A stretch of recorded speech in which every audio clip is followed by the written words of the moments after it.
नमस्कार दोस्तों, स्वागत है आप सभी का मेरे यूट्यूब चैनल स्टडी टूल्स में। तो आज के इस क्लास में हम प्रश्नावली 4.21 के क्वेश्चन नंबर दूसरे के तीसरे क्वेश्चन को सॉल्व करेंगे, जो कि दिया हुआ है कि रोहन की माँ उससे 26 वर्ष बड़ी है।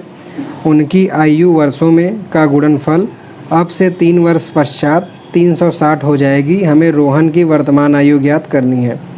तो ये जो दूसरे का तीसरा क्वेश्चन दिया गया है, इस समीकरण को हल करके हमें इसका जो द्विघात समीकरण आएगा वो उसको हमें बनाना है। तो जैसा कि हम जानते हैं कि द्विघात समीकरण बनने के लिए इसका जो प्रतिबंध होता है कि द्विघात समीकरण हमारा ax² + bx + c बराबर 0 की मानक रूप का होना चाहिए, और उसके साथ साथ जो x² का गुणांक a है वो 0 नहीं होना चाहिए। तो इसको हल करने से जो हमारा समीकरण बनना चाहिए वो इन दोनों प्रतिबंधों को फॉलो करना चाहिए। तो इसको समझने से पहले आप रफली समझ लीजिए कि ये रोहन है और ये रोहन की माँ है। तो क्या कह रहा है कि रोहन की माँ उससे 26 वर्ष बड़ी है। ठीक है, तो अगर हम मानें कि अगर रोहन की आयु अगर x है इस समय और उसकी माँ इससे 26 वर्ष बड़ी है, तो x में हम 26 जोड़ देंगे तो ये हो जाएगी रोहन की माँ की आयु। ठीक है, ये हो गई रोहन की और रोहन की माँ की वर्तमान आयु।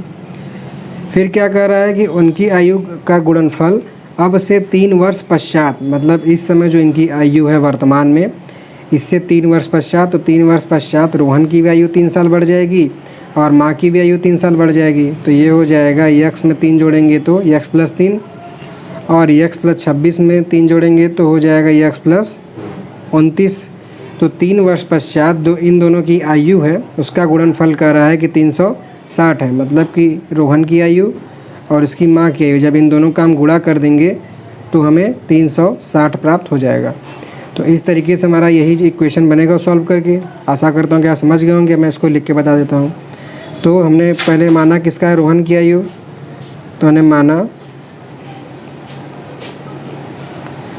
रोहन की आयु बराबर x वर्ष, ये वर्तमान में है, प्रेजेंट टाइम में। ठीक है, जब रोहन की आयु x वर्ष हो गई तो वर्तमान में माँ की वर्तमान आयु हो जाएगी, x में हम 26 जोड़ देंगे तो x + 26 वर्ष। अब क्या कहा गया है कि अब से 3 साल बाद, तो इन दोनों की आयु को हम 3 साल बाद अब देखते हैं। तो 3 वर्ष बाद, 3 वर्ष बाद रोहन की आयु हो जाएगी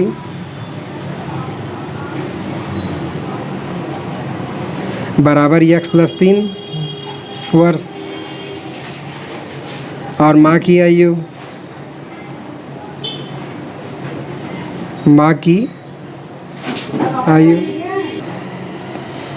बराबर हो जाएगा x + 26 में 3 जोड़ देंगे तो हो जाएगा x + 29 वर्ष। तो अब क्या कहा है कि अब से 3 वर्ष बाद इन दोनों की आयु का गुणनफल 360 है। तो प्रश्नानुसार इसमें हम गुणा कर देंगे,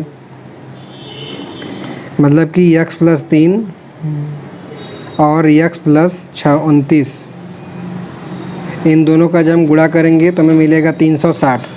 तो इन दोनों का गुणा करना है, तो जैसा कि हम जानते हैं इस x का इन दोनों में गुणा होगा, फिर इस 3 का इन दोनों में। तो हम x से जब दोनों में गुणा करेंगे तो वो इस तरीके से हो जाएगा, और +3 से इन दोनों में गुणा करेंगे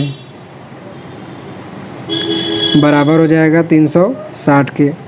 तो x में x का गुणा होगा तो आ जाएगा x², और 29 में x का गुणा होगा तो आएगा 29x, प्लस 3 में x का गुणा होगा तो 3x, और 29 में 3 का गुणा होगा तो 9 × 27, 3 दूनी 6, 7 8, 87 आ जाएगा, प्लस 87 बराबर 360।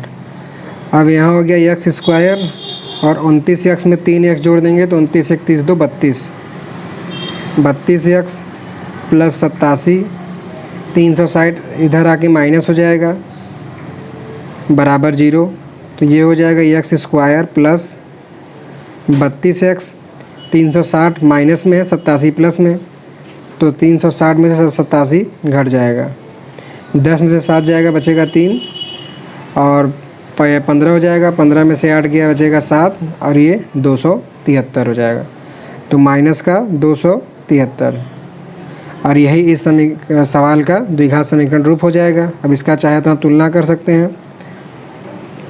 तो जब इसका हम ax² plus bx plus c बराबर 0 से तुलना करेंगे तो यहाँ c बराबर 273 है, bx बराबर 32x है और ax² बराबर 1x² है और a का मान जो है 1 है जो कि 0 से बड़ा है। तो ये हमारा जो समीकरण बना है वो सही है।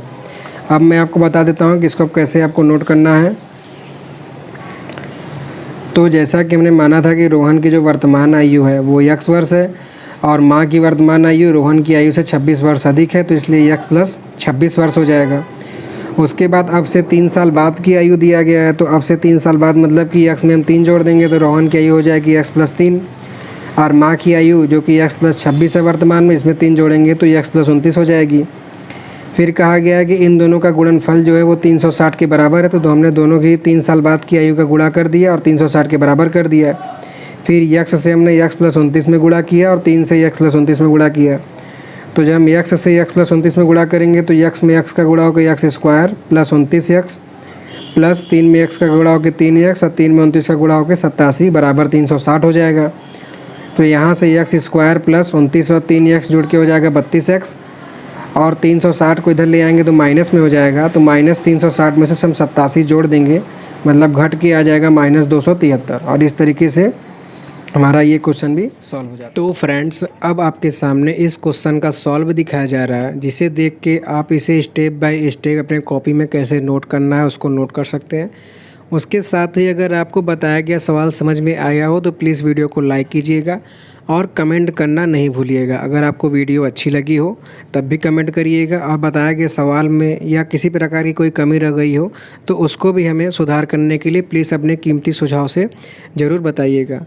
और इसके साथ ही आपने साथ में पढ़ने वाले जो आपके दोस्त हैं, छात्र हैं, उनको भी इस वीडियो को ज़रूर शेयर कीजिएगा, जैसे कि वो भी इन कक्षाओं का लाभ उठा सकें। और इसी तरीके से प्रतिदिन एक नए सवाल का सॉल्यूशन देखने के लिए हमारे चैनल को सब्सक्राइब कर लीजिएगा और बेल आइकन को दबा लीजिएगा। So thanks for watching.